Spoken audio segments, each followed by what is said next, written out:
and had just 3.5 minutes to land the aircraft, which was not enough to land it on tarmac, but kind of landing it out of the box, so to speak, in the water. No one warned us. No one said you were going to lose both engines at a lower altitude than any jet in history. This was dual engine loss at 2,800 feet, followed by an immediate water landing with 150. Thomas, are bird strikes frequent in aviation, and how do pilots normally deal with that? Bird strikes are actually more frequent than human strikes. We got accustomed a lot to human strikes, right? But bird strikes occur only in the US about 8,000 times per year, but they only result in technical difficulties or damage in about 15% of the time. So they are frequent, but normally dealt with at almost a routine manner. There's actually 3 levels at which, bird strikes are being dealt with. I'm an airport person. So at airports, there are so-called bird bangers, nothing indecent. I mean, it's just called bird deterrent systems.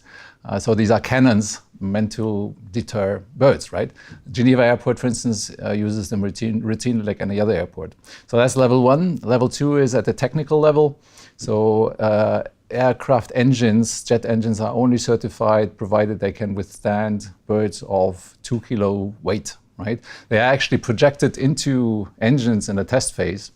And then obviously technicians watch what happens to the engine. So they have to withstand 2 kilo birds. The tragic thing about flight 1549, Sully, was that those were Canadian geese, and they weigh 4 kilos, so double of it. And there was no chance the engines could have supported that kind of impact. And at a pilot level, it is actually quite routine, since these occurrences happen quite frequently. So it's part of flight training, routine flight training. And normally, one engine can, be shut down, and you can take off and land an aircraft without any problems on one engine alone, right? Now, the fact that 2 engines would be impacted is extremely rare. And the fact that Sully had to all of a sudden deal with a 70-ton glider and had just 3.5 minutes to land the aircraft, which was not enough to land it on tarmac, but kind of landing it out of the box, so to speak, in the water, that was, of course, extremely unusual. Yeah, it was a very unusual situation, and I remember it being everywhere on the news where flight 1549 landed on the Houston River. Mm-hmm. And so, as you said, there's the movie out now called Sully, and with Tom Hanks starring as Sully. And in the film, he's portrayed as quite a hero. Do you think that that's accurate of what really happened, like an accurate portrayal of what really happened in the flight?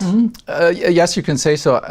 As I may have mentioned before, I also train corporations in leadership and organizational development. And as a part of leadership, the term emotional intelligence is en vogue. And part of emotional intelligence is understanding your own emotions and controlling them. And what's so almost frightening about Sully, when you listen to the original communication going on between Captain Sullenberger and flight traffic control, was just this composure and this almost routine way he spoke. He had himself completely under control. So that obviously is a great example, and that's how you want pilots to be. Of course, he had a career of 45 years in aviation. He was a fighter pilot. And of course, accustomed to use, to sometimes difficult situations. So, but even despite that, I think that's what made him a hero, so to speak. Yeah. And do you think pilots are well equipped enough to deal with, these type of extreme, albeit rare occasions? Well, yes and no.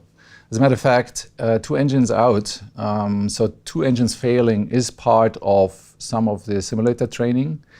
But in none of the simulator trainings, as I found out, this is being simulated at such a low level, because those 2 engines on the Airbus basically went out at a flight level at an altitude of 860 meters, which is extremely low. Normally in simulators, this is trained at a much higher altitude, giving the co-pilot, because that's his job, the time to work through the checklist and do everything that's necessary to get at least one engine starting again. So at this low level, that's not being trained because it is very rare. And luckily. Are there any technical improvements being made at the moment to allow pilots to better deal with situations like this? No, because the manufacturers have to weigh the frequency of a possible event against the cost of the technical improvement. So what you'd have to do is to reinforce the titanium blades in the rotor, which would have cost quite an enormous sum. Given that this is such a rare occurrence, it would not have been justified. So it makes more sense for manufacturers to concentrate on the remedying events that are just much more likely than this one. Yeah. Well, Thomas, thank you so much for coming in today and sharing your insight. It's a pleasure.